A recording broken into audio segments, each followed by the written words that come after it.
بسم اللہ الرحمن الرحیم۔ شروع کرتا ہوں اس پاک پروردگار کے نام سے جس کے قبضے میں ہم سب کی جان ہے۔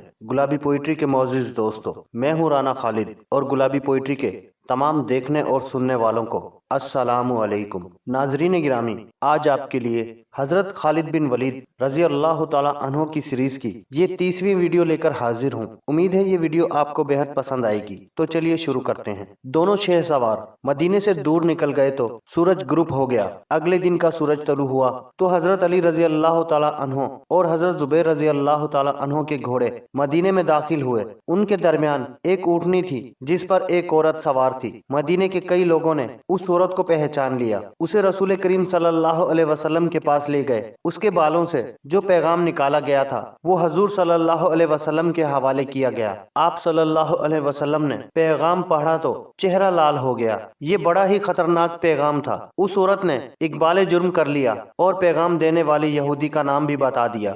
رسول اکرم صلی اللہ علیہ وسلم نے اس عورت کو سزائے موت دے دی، لیکن یہودی اس گھر سے غائب ہو گیا تھا۔ اگر یہ پیغام مکہ پہنچ جاتا تو مسلمانوں کا انجام بہت برا ہوتا۔ مکہ پر فوج کشی کی قیادت رسول اللہ صلی اللہ علیہ وسلم فرما رہے تھے۔ رسول اللہ صلی اللہ علیہ وسلم نے تیاریوں کا جائزہ لیا اور کوچ کا حکم دے دیا۔ اس اسلامی لشکر کی تعداد 10,000 پیادہ اور سوار تھی۔ اس لشکر میں مدینے کے ارد گرد کے وہ قبیلے بھی شامل تھے جو اسلام قبول کر چکے تھے۔ مورخین نے لکھا ہے کہ یہ لشکر مکہ جا رہا تھا تو راستے میں 2-3 قبیلے اس لشکر میں شامل ہو گئے۔ تقریباً تمام مسلم اور غیر مسلم مورخوں نے لکھا ہے کہ رسول خدا صلی اللہ علیہ وسلم کی قیادت میں اس لشکر کی پیش قدمی غیر معمولی طور پر تیز تھی اور یہ مسلمانوں کا پہلا لشکر تھا جس کی نفری 10,000 تک پہنچی تھی۔ یہ لشکر مکہ کے شمال مغرب میں ایک وادی مرا الزہر میں پہنچ گیا جو مکہ سے تقریباً 10 میل دور ہے۔ اس وادی کا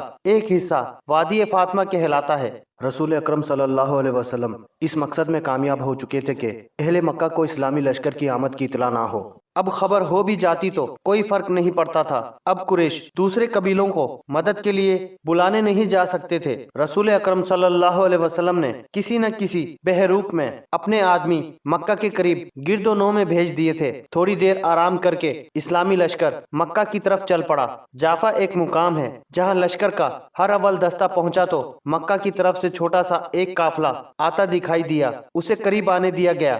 دیکھا وہ قریش کا ایک سرکردہ آدمی عباس تھا جو اپنے پورے خاندان کو ساتھ لیے مدینے کو جا رہا تھا۔ یہ وہ شخص تھا جس نے حضرت عباس رضی اللہ تعالی عنہ کے نام سے تاریخ اسلام میں شہرت حاصل کی۔ یہ آپ صلی اللہ علیہ وسلم کے چچا حضرت عباس رضی اللہ تعالی عنہ بن عبد المطلب تھے۔ انہیں رسول اکرم صلی اللہ علیہ وسلم کے حضور لے جایا گیا۔ کیوں عباس؟ رسول اکرم صلی اللہ علیہ وسلم نے کہا، کیا تو اس لیے مکہ سے بھاگ نکلا ہے کہ مکہ پر قیامت ٹوٹنے والی ہے؟ خدا کی قسم، مکہ والوں کو خبر ہی نہیں کہ محمد صلی اللہ علیہ وسلم کا لشکر ان کے سر پر آ گیا ہے۔ عباس نے کہا، اور میں تیری اطاعت قبول کرنے کو مدینے جا رہا تھا، میری نہیں عباس۔ رسول خدا صلی اللہ علیہ وسلم نے کہا، اطاعت اس اللہ کی قبول کرو جو واحد لا شریک ہے اور وہی عبادت کے لائق ہے۔ میں اس کا بھیجا ہوا رسول ہوں۔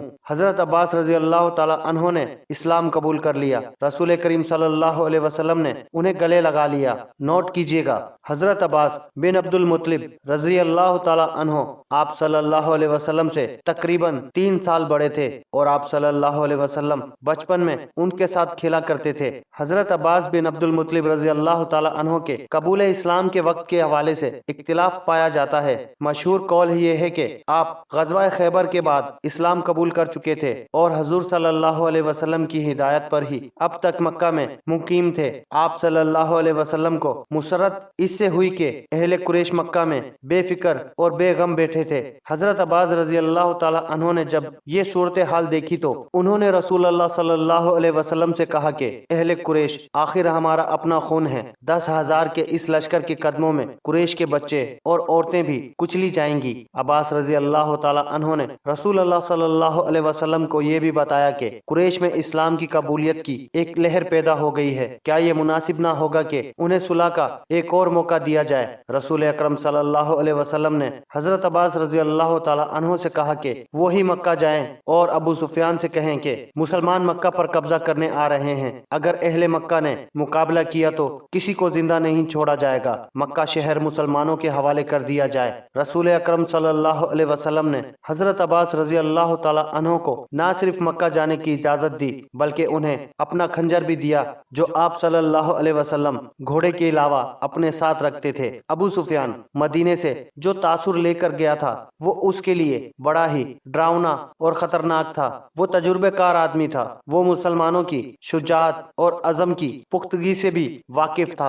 उसे हर लम्हे धड़का लगा रहता था कि मुसलमान मक्का पर हमला करेंगे। उसकी बीवी हिंद, उसके सालार अकरमा और सफवान उसका हौसला बढ़ाते रहते थे, लेकिन उसे अपने जाती वकार की और अपने कबीले की तबाही नजर आ रही थी। वो हर वक्त बेचैन रहने लगा था। एक रोज वो इस कदर बेचैन हुआ कि घोड़े पर सवार होकर मक्का से बाहर चला गया। उसकी कोई हैस उसे बता रही थी कि कुछ होने वाला है। उसके दिल पर घबराहट तारी होती चली गई। उसने अपने आप से कहा कि होगा यही कि मुसलमान मक्का पर हमला करने आ जाएंगे। ये सोचकर वो ये देखने के लिए मदीने के रास्ते पर हो लिया कि मदीने की फौज आ ही तो नहीं गई। उसे ऐसे महसूस हो रहा था जैसे हवा की बू भी बदली बदली सी है। वो इन सोचों में गुम मक्का से चंद मील दूर निकल गया। उसे अब्बास रजी अल्लाह ताला अन्हो एक खच्चर पर सवार अपनी तरफ आते दिखाई दिए।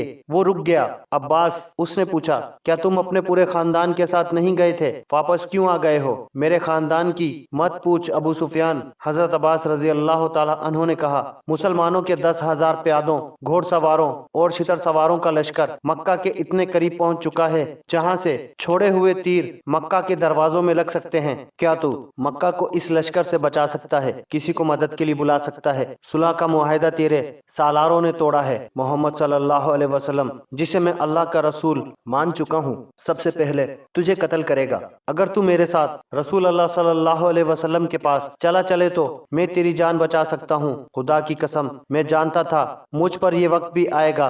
अबू सुफियान ने कहा, चल मैं तेरे साथ चलता हूँ। शाम के बाद अब्बास रजी अल्लाह ताला अन्हो अबू सुफियान को साथ लिए हुए मुसलमानों के पड़ाव में दाखिल हुए। हजरत उमर रजी अल्लाह ताला अन्हो कैंप के पहरेदारों को देखते फिर रहे थे। उन्होंने अबू सुफियान को देखा तो आग बगूला हो गए। कहने लगे कि अल्लाह के दीन का ये दुश्मन हमारे पड़ाव में रसूल अल्लाह सल्लल्लाहु अलैहि वसल्लम की इजाजत के बगैर आया है। उमर रजी अल्लाह ताला अन्हो रसूल अल्लाह सल्लल्लाहु अलैहि वसल्लम के खेमे की तरफ दौड़ पड़े। वो अबू सुफियान के कत्ल की इजाजत लेने गए थे, लेकिन अब्बास रजी अल्लाह ताला अन्हो भी पहुंच गए। रसूल अकरम सल्लल्लाहु अलैहि वसल्लम ने उन्हें सुबह आने को कहा। अब्बास रजी अल्लाह ताला अन्हो ने अबू सुफियान को रात अपने पास रखा। अबू सुफियान, सुबह रसूल करीम सल्लल्लाहु अलैहि वसल्लम ने अबू सुफियान से पूछा, क्या तू जानता है कि अल्लाह वाहिद ला शरीक है और वही माबूद है और वही हम सब का मददगार है? मैंने ये जरूर मान लिया है कि जिन बुतों की इबादत मैं करता हूँ वो बुतों के सिवा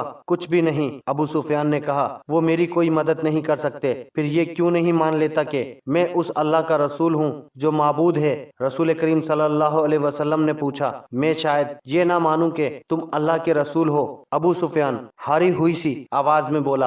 अबू सुफियान, अब्बास रजी अल्लाह ताला अन्हो ने कहर भरी आवाज में कहा, क्या तू मेरी तलवार से अपना सर तन से जुदा करवाना चाहता है? अब्बास रजी अल्लाह ताला अन्हो ने रसूल करीम सल्लल्लाहु अलैहि वसल्लम से कहा, या रसूल अल्लाह सल्लल्लाहु अलैहि वसल्लम, अबू सुफियान एक कबीले का सरदार है, बावकार और खुददार भी है। ये मुल्तजी होकर आया है। अबू सुफियान पर कुछ ऐसा असर हुआ कि उसने बेइख्तियार कहा, मोहम्मद सल्लल्लाहु अलैहि वसल्लम अल्लाह के रसूल हैं। मैंने तस्लीम कर लिया, मैंने मान लिया। जाओ।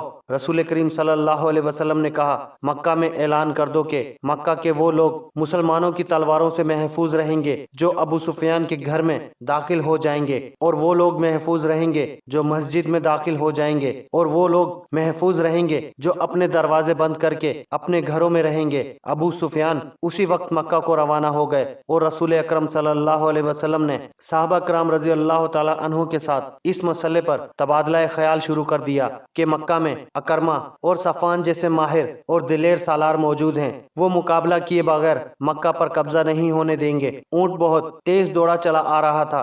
جب وہ مکہ کے قریب پہنچا تو اس کے سوار نے چلانا شروع کر دیا، عزا اور حبل کی قسم، مدینے والوں کا لشکر مرال ظہر میں پڑاؤ کیے ہوئے ہے اور میں نے اپنے سردار ابو سفیان کو وہاں جاتے ہوئے دیکھا ہے۔ اہل قریش ہوشیار ہو جاؤ، محمد صلی اللہ علیہ وسلم کا لشکر آ رہا ہے۔ اس نے اونٹ کو روکا اور اسے بٹھا کر اترنے کے بجائے اس کی پیٹھ سے کود کر اترا۔ اس کی پکار جس نے سنی وہ دوڑا آیا۔ وہ گھبراہٹ کے عالم میں یہی کہے جا رہا تھا کہ مدینے کا لشکر مرال ظہر تک آن پہنچا ہے اور ابو سفیان کو اس لشکر کے پڑاؤ کی طرف جاتے دیکھا ہے۔ مکہ کے لوگ اس کے ارد گرد اکٹھے ہوتے چلے گئے۔ ابو حسنہ، ایک معمر آدمی نے اس سے پوچھا، تیرا دماغ صحیح نہیں یا تو جھوٹ بول رہا ہے؟ میری بات کو جھوٹ سمجھو گے تو اپنے انجام کو بہت جلد پہنچ جاؤ گے۔ شتر سوار ابو حسنہ نے کہا، کسی سے پوچھو ہمارا سردار ادھر کیوں گیا ہے؟ اس نے پھر چلانا شروع کر دیا، ایک قبیلہ قریش مسلمان اچھی نیت سے نہیں آئے۔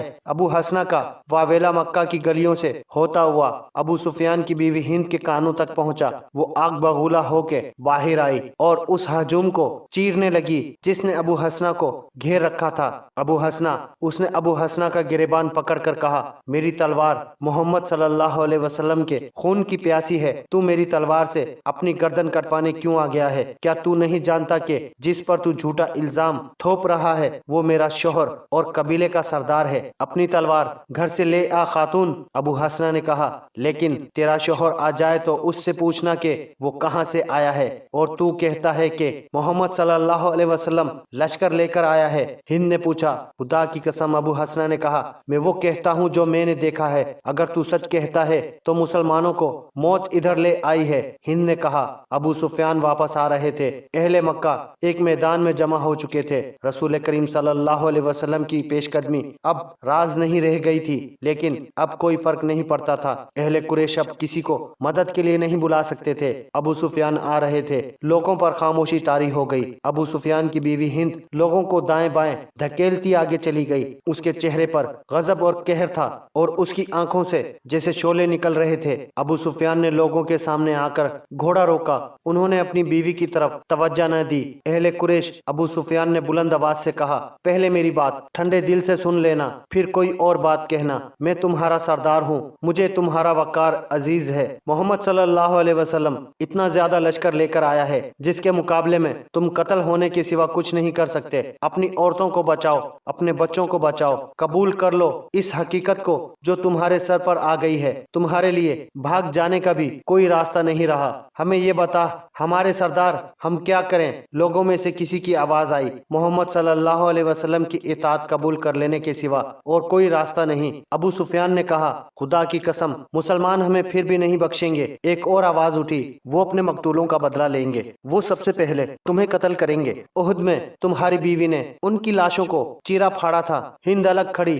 پھنکار رہی تھی۔ میں تم سب کی سلامتی کی ضمانت لے آیا ہوں۔ ابو سفیان نے کہا، میں محمد صلی اللہ علیہ وسلم سے مل کر آ رہا ہوں۔ اس نے کہا ہے کہ تم میں سے جو میرے گھر آ جائیں گے وہ مسلمانوں کے غیظ و تشدد سے محفوظ رہیں گے۔ کیا مکہ کے سب لوگ تمہارے گھر میں سما سکتے ہیں؟ کسی نے پوچھا۔ نہیں، ابو سفیان نے کہا، محمد صلی اللہ علیہ وسلم نے کہا ہے کہ جو لوگ اپنے گھروں سے باہر نہیں نکلیں گے اور ان کے دروازے بند رہیں گے ان پر بھی مسلمان ہاتھ نہیں اٹھائیں گے، اور جو لوگ خانہ کعبہ کے اندر چلے جائیں گے ان کو بھی مسلمان اپنا دوست سمجھیں گے۔ وہ دشمن صرف اسے جانیں گے جو ہتھیار لے کر باہر آئے گا۔ ابو سفیان گھوڑے سے اتر آئے اور بولے، تمہاری سلامتی اسی میں ہے، تمہاری عزت اسی میں ہے کہ تم دوستوں اور بھائیوں کی طرح ان کا استقبال کرو۔ ابو سفیان قریش کے مشہور سالار اکرمہ نے للکار کر کہا، ہم اپنے قبیلے کے قاتلوں کا استقبال تلواروں اور برچھیوں سے کریں گے، ہمارے تیر ان کا استقبال مکہ سے دور کریں گے۔ قریش کے دوسرے دلیر اور تجربہ کار سالار صفوان نے کہا، ہمیں اپنے دیوتاؤں کی قسم، ہم دروازے بند کر کے اپنے گھروں میں بند نہیں رہیں گے۔ حالات کو دیکھو اکرمہ، ابو سفیان نے کہا، ہوش کی بات کرو۔ صفوان، وہ ہم میں سے ہیں۔ آج خالد محمد صلی اللہ علیہ وسلم کے ساتھ جا ملا ہے، تو مت بھول کہ اس کی بہن فاختہ تمہاری بیوی ہے۔ کیا تو اپنی بیوی کے بھائی کو قتل کرے گا؟ کیا تجھے یاد نہیں رہا کہ میری بیٹی ام حبیبہ محمد صلی اللہ علیہ وسلم کی بیوی ہے؟ کیا تو یقین نہیں کرے گا کہ میں اپنے قبیلے کی عزت اور ناموس کی خاطر مدینے گیا تو میری اپنی بیٹی نے میری بات سننے سے انکار کر دیا تھا۔ میں محمد صلی اللہ علیہ وسلم کے گھر میں چارپائی پر بیٹھنے لگا تو हबीबा रजी अल्लाह ताला अन्हा ने मेरे नीचे से चारपाई पर बिछी हुई चादर खींच ली थी कि इस मुकद्दस चादर पर रसूल अल्लाह सल्लल्लाहु अलैहि वसल्लम का दुश्मन नहीं बैठ सकता, बाप अपनी बेटी का दुश्मन नहीं हो सकता। मक्का के लोगों में अकरमा और सफवान और 2-3 और आदमियों के सिवा और किसी की आवाज नहीं सुनाई दे रही थी। मोरखों ने लिखा है कि कबीला कुरैश की खामोशी जाहिर करती थी कि उन लोगों ने अबू सुफियान का मशवरा कबूल कर लिया है। अबू सुफियान के चेहरे पर इत्मीनान का तासुर आ गया था, मगर उसकी बीवी हिंद जो अलग खड़ी फनकार रही थी, तेजी से अबू सुफियान की तरफ बढ़ी और उसकी मूछें जो खासी बड़ी थीं, अपने दोनों हाथों में पकड़ ली। मैं सबसे पहले तुझे कत्ल करूंगी। हिंद ने अबू सुफियान की मूछें जोर जोर से खींचते हुए कहा, बुज़दिल बूढ़े, तूने कबीले की इज्जत खाक में मिला दी है। उसने अबू सुफियान की मूछें छोड़कर उसके मुंह पर बड़ी जोर से थप्पड़ मारा और लोगों से मुखातिब होकर बोली, तुम लोग इस बूढ़े को कत्ल क्यों नहीं कर देते जो तुम्हें मुसलमानों के हाथों जलील व ख्वार करने की बातें कर रहा है। मोर्ख मगाजी और इब्ने साद लिखते हैं कि हिंद ने अपने खाविंद के साथ इतना तौहीन आमेज सलूक किया तो लोगों पर सन्नाटा तारी हो गया। अबू सुफियान जैसे बुत बन गया हो। अकरमा और सफवान उनके दरमियान आ गए। हम लड़ेंगे हिंद, सफवान ने कहा, इसे जाने दे, इस पर मोहम्मद सल्लल्लाहु अलैहि वसल्लम का जादू चल गया है। अबू सुफियान खामोश रहे। शाम तक अहले कुरैश 2 हिस्सों में बढ़ चुके थे। ज्यादातर लोग लड़ने के हक में नहीं थे, बाकी सब अकरमा, सफवान और हिंद का साथ दे रहे थे। शाम के बाद सफवान अपने घर गया। उसकी बीवी, जिसका नाम फाख्ता था, खालिद बिन वलीद रजी अल्लाह ताला अन्हु की बहन थी, वो भी सफवान की बातें सुन चुकी थी। क्या मैंने ठीक सुना है कि तुम अपने कबीले के सरदार की नाफरमानी कर रहे हो? फाख्ता ने सफवान से पूछा। अगर फर्मा बरदारी करता हूँ तो पूरे कबीले का वकार तबाह होता है। कबीले का सरदार बुज़दिल हो जाए तो कबीले वालों को बुज़दिल नहीं होना चाहिए। सरदार अपने कबीले के दुश्मन को दोस्त बना ले तो वो कबीले का दोस्त नहीं हो सकता। क्या तुम मुसलमानों का मुकाबला करोगे? फाख्ता ने पूछा। तो क्या तुम ये पसंद करोगी कि तुम्हारा शौहर अपने घर के दरवाजे बंद करके अपनी बीवी के पास बैठ जाए और दुश्मन उसके दरवाजे के सामने दनदनाता फिरे? क्या मेरे बाजू टूट गए हैं? क्या मेरी तलवार टूट गई है? क्या तुम उस लाश को पसंद नहीं करोगी जो तुम्हारे घर में लाई जाएगी और सारा कबीला कहेगा कि ये है तुम्हारे खाविंद की लाश जो बड़ी बहादुरी से लड़ता हुआ मारा गया है? या तुम उस शौहर को पसंद करोगी जो तुम्हारे पास बैठा रहेगा और लोग तुम्हें कहेंगे कि यह है एक बुज़दिल और बेवकार आदमी की बीवी जिसने अपनी बस्ती और इबादतगाह अपने दुश्मन के हवाले कर दी? तुम मुझे किस हाल में देखना पसंद करोगी? मैंने तुम पर हमेशा फख्र किया है सफवान, फाख्ता ने कहा। औरतें मुझे कहती हैं कि तुम्हारा खाविंद कबीले की आंख का तारा है, लेकिन अब हालात कुछ और हैं। तुम्हारा साथ देने वाले बहुत थोड़े। सुना है मदीने वालों की तादाद बहुत ज्यादा है और अब मेरा भाई खालिद भी उनके साथ है। तुम जानते हो वो लड़ने मरने वाला आदमी है। क्या तुम मुझे अपने भाई से डरा रही हो फाख्ता? नहीं, फाख्ता ने कहा। मुझे खालिद मिल जाता तो मैं उसे भी यही कहती जो मैं तुम्हें कह रही हूँ। वो मेरा भाई है, वो तुम्हारे हाथ से मारा जा सकता है। मैं उसकी बहन और तुम्हारी बीवी हूँ। लाश तुम्हारी हुई या खालिद की, मेरा गम एक जैसा होगा। ये कोई अजीब बात नहीं फाख्ता, सफवान ने कहा। दुश्मनी ऐसी पैदा हो गई है कि बाप बेटे का और भाई भाई का दुश्मन हो गया है। अगर मैं तुम्हारे रिश्ते का ख्याल रखूं तो तुम मेरे रिश्ते का ख्याल ना रखो। फाख्ता ने उसकी बात काटते हुए कहा, कबीले का सरदार तुम्हें कह रहा है लड़ाई नहीं होगी। मोहम्मद सल्लल्लाहु अलैहि वसल्लम की इताअत कबूल कर लेंगे, फिर तुम लड़ाई का इरादा तर्क क्यों नहीं कर देते? तुम्हारे साथ बहुत थोड़े आदमी होंगे। मैं इताअत कबूल करने वालों में से नहीं हूँ, सफवान ने कहा। फिर मेरी एक बात मान लो, फाख्ता ने कहा। खालिद के सामने न आना, उसे मेरी माँ ने जन्म दिया है। हम दोनों ने एक माँ का दूध पिया है। वो जहाँ कहीं भी है, बहन यही सुनना चाहती है कि उसका भाई जिंदा है। मैं बेवा भी नहीं होना चाहती। सफवान, फिर अपने भाई से जाके कहो कि मक्का के करीब ना आए। सफवान ने कहा, वो मेरे सामने आएगा तो हमारे रिश्ते खत्म हो जाएंगे। फाख्ता के आंसू सफवान के इरादों को जरा भी मुतजलजल ना कर सके। रसूल करीम सल्लल्लाहु अलैहि वसल्लम ने एक और इंतजाम किया। उन्होंने चंद एक आदमी मुख्तलिफ बहरूपों में मक्का के इर्द गिर्द छोड़ रखे थे। उनका काम यह था कि मक्का से कोई आदमी बाहर निकलकर कहीं जाता नजर आए तो उसे पकड़ लें। जासूसी का ये एहतमाम इसलिए किया गया था कि कुरैश अपने दोस्त कबाइल को मदद के लिए ना बुला सकें। दूसरे ही दिन 2 शितर सवारों को पकड़ लिया गया जो आम से मुसाफिर मालूम होते थे। उन्हें मुसलमानों के पड़ाव में ले जाया गया। 1-2 धमकियों से डरकर उन्होंने अपनी असलियत जाहिर कर दी। उनमें से एक यहूदी था और दूसरा कबीला कुरैश का। वो मक्का से चंद मील दूर रहने वाले कबीला बनो بکر کے ہاں یہ اطلاع لے کر جا رہے تھے کہ مسلمان مرال زہر میں پڑاؤ کیے ہوئے ہیں۔ بنو بکر کو یہ بھی پیغام بھیجا جا رہا تھا کہ وہ مسلمانوں پر شب خون ماریں اور 2 اور قبیلوں کو بھی اپنے ساتھ ملا لیں۔ پیغام میں یہ بھی تھا کہ مسلمان مکہ کو محاصرے میں لیں تو بنو بکر اور دوسرے قبیلے عقب سے ان پر حملہ کر دیں۔